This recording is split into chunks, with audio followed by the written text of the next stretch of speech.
আমাদের আজকের আন্দোলন, আমাদের বেতন বাড়াতে হবে, বোনাস সরকারি বোনাস দিতে হবে, মাসিক ছুটি আমাদের সপ্তাহে ছুটি দিতে হবে, আর আমাদের 1 টাকার হাজিরি কাটা হয়, এটা বন্ধ করতে হবে। দীর্ঘ কয়েক বছর ধরে এরা মিথ্যা সান্ত্বনায় কাজ আশ্বাস দিয়ে আসছে, অর্থাৎ এরা কাজ করেও যাচ্ছে। তো লাস্ট ফিনিশিং এরা দেখছে কি যে এই মিথ্যা সান্ত্বনা এরা আর সহ্য করতে পারেনি। তো আমাদের সান্ত্বনা দিয়েছে যে তোমাদের 400-র উপরে বেতন হয়েছে, তা 2 মাস পরে তোমরা পাবা। 7 মাস ভাই হয়ে গেছে, আমাদের কোনো বেতনের কোনো আপডেট দিইনি, আর দ্বিতীয় কথা কোনো আশাও দিইনি। আর এরা যেভাবে পরিচালনা করছে, এরা আমাদের ধরেন কোনো মানে যে দয়া কি মায়া এরা মানুষ মনে করে না। অর্থাৎ আমাদের এই আন্দোলনটা একটাই উদ্দেশ্য যে তারা আমাদের এই মাসে বেতনটা আমাদের বৃদ্ধি করে দিক, তাহলে আমাদের শ্রমিকগুলা এই পরিষ্কার পরিচ্ছন্নতার ভিতরে তারা কর্মী হিসাবে থাকবে। আর অর্থাৎ এনারা যদি এই বৃত্তি যদি না মাইনে নেয় তাহলে আমাদের কাজ স্টপ থাকবে। সবচেয়ে বড় দুঃখের বিষয়, আমরা গেল 8 মাস হয়ে গেল আগে একটা আন্দোলন করেছিলাম, সেটা আমাদের 3 দিনকার একটা প্রোগ্রাম ছিল।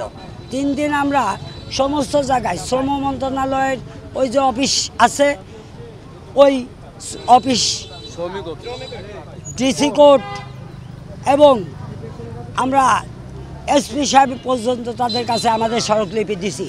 প্রথম আমাদের 3 মাস শিরিন সুলতানা নামে একজন এনডিসি এসে আমাদের 21টা ওয়ার্ডের মেম্বার হয়, 21টা মেম্বারদের 3টে করে ভাগ করে দিল।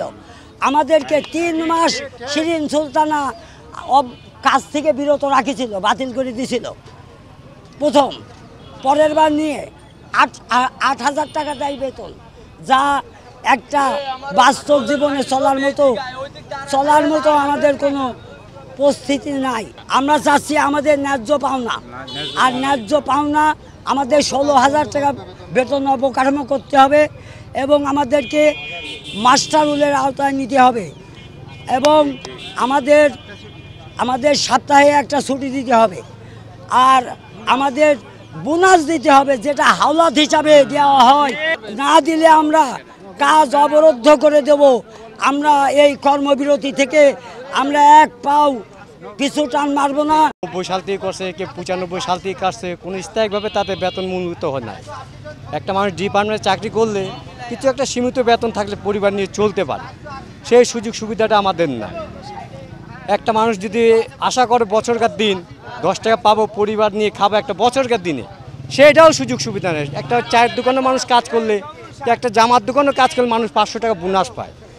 এখানে আমাদের দেয় 8,700 টাকা বেতন, 8,700 টাকা অ্যাডভান্স হিসাবে দেয়, কিস্তি হিসাবে, সেটাও মাসে মাসে ওটা কিস্তি হিসাবে কাটিয়ে নেয়। তাহলে আমরা কোন দিকে যাবো? ওটা বেতন নিয়ে খাবো না কিস্তি শোধ করব? সারা শহর আমরা পরিষ্কার পরিচ্ছন্ন করি, ইনারা খালি আশ্বাস দিয়ে যাচ্ছে। এ নিয়ে এর আগেও 8 মাস আগে একটা দাবি করা হয়েছিল, তো আমাদের এখান থেকে কর্মকর্তারা, পৌরসভার কর্মকর্তারা আশ্বাস দিল যে তোমাদের বেতনটা বাড়াবো, তোমরা একটু আমাদের সময় দাও। এর আগেও আমরা কিন্তু এরকম পরিষ্কারপূর্ণ মহিলাগুলো সব এখানে অবস্থান করছিলাম। তো কর্মকর্তারা, ম্যাজিস্ট্রেট সাহেবরা সবাই আসি আমাদের একটা আশ্বাস দিল, 2-3 মাসের ভিতরে তোমাদের একটা ব্যবস্থা নেব। সেই ব্যবস্থাটা আমরা আশ্বাস ছিলাম, করার পরে এই যে আবার ধরেন এই বেতনটা ওইভাবেই চলছে। তারপর আমরা যে বেতনটা পাই না, ফুল বেতন কি 8,700 আমাদের দেয়, মাসে একটা হাজির পৌরসভা কেটে নেয়। 30 দিন কাজ করলে 29 দিনে পাবো, 31 দিন কাজ করলে 30 দিনের পাবো, 28 মাস কাজ করলে 27 দিনের পাবো। এখন আমাদের স্থায়ীভাবে আমাদের একটা বোনাস সিস্টেম হওয়া লাগবে, বছরকার দিনে ফ্রি, আমাদের যে কোনো একটা ফ্রিভাবে একটা বোনাস হওয়া লাগবে। পার্মানেন্ট ডিপার্টমেন্টে আমরা চাকরি করলে একটা বোনাস পাবো না, বছরকার দিন ছেলেমেয়ে খাবো না, মানলে আমাদের এইভাবে চলবে, এর চেয়ে ভয়ানক আরও হবে। আমরা এই আন্দোলন জারি রাখিছি। আজকে আমরা দীর্ঘ 8 মাস আগে এই আন্দোলন জারি রাখিছিলাম। তো আমাদেরকে পৌরসভার ব্যক্তিরা বলেছিল যে তোমাদেরকে 2 মাস পরে বেতন বাড়িয়ে দেওয়া হবে। তা আমরা মেনে কর্ম শুরু করে দিয়েছিলাম। আজ 8 মাস হয়ে গেল, এখন পর্যন্ত আমাদের বেতনের কোনো জারি রাখিনি। আজকে এই জন্য আমরা মাঠে নামিয়েছি যে আজকে আমরা এই বেতন জারি না হওয়া পর্যন্ত এই আন্দোলন জারি রাখবো। যতদিন আমাদের বেতনের স্টিল আমাদের হাতে আসবে না, ততক্ষণ আমরা এই আন্দোলন জারি রাখবো। আমাদের যে আশ্বাসগুলি দিয়েছে, কাগজ কলমে সই আছে, আমাদের সব কিছু আমাদের ডকুমেন্টস আছে, আমাদের আশা দিয়ে রাখছে এই মাসে না ওই মাসে, ওই মাসে না এই মাসে। আমরা 4টা দফা দাবিতে আমরা যাইতে 1টা দফা দাবি আমরা বাদ দিয়ে দিলাম, কিন্তু আমরা 3 দফা দাবিতে আসছিলাম। সেগুলো কোনোটাই আমাদের রেজাল্ট এখন তো আমাকে দিল না।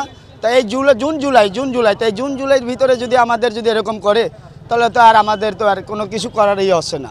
মেইন কথা হয়েছে যে আমরা তো এই জায়গায় পর্যায়ে নামার কোনো আস্থিক নাই, আমাদের নামার বাধ্যতামূলক চেষ্টা করেছে এবং চেষ্টা হয়েছে। কিসের জন্য আমরা এখানে নামবো আপনারা বলেন?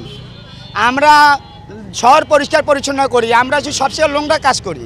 তা আমরা স্যার নোংরা কাজ করার পরও যদি আপনাদের একটু ন্যায্য বেতন যদি না পাই, তাহলে আমাদের সংসার, মা বোন ছেলেপেলে নিয়ে আমরা কি করব? তা আমরা বলতেছি যে স্যার আমরা তো এগুলো করার জন্য আমরা কোনো কিছু না, আমরা শহরঘাট সব পরিষ্কার করি। আমরা যদি না নামি তো শহরঘাট অচল হয়ে যাবে স্যার। তো আমাদের এইটা অফিসিয়াল কিছু চক্র আছে, তারা আমাদের পিছনে অনেক গোয়েন্দা লাগিয়ে দিয়েছে। এরা অনেক ডিস্টার্ব করছে, ফোন দিয়ে মুখে মুখ জায়গায় অনেক হস্তান্তরমূলক সৃষ্টি করা হচ্ছে। তা যত সৃষ্টি করুক, আমরা কোনো আইন নিজের হাতে যে তুলে নেব তা না, আমরা আমাদের নিয়ম মতন আমরা এই আন্দোলনটা এবং কর্মসূচিটা পালন করছি স্যার।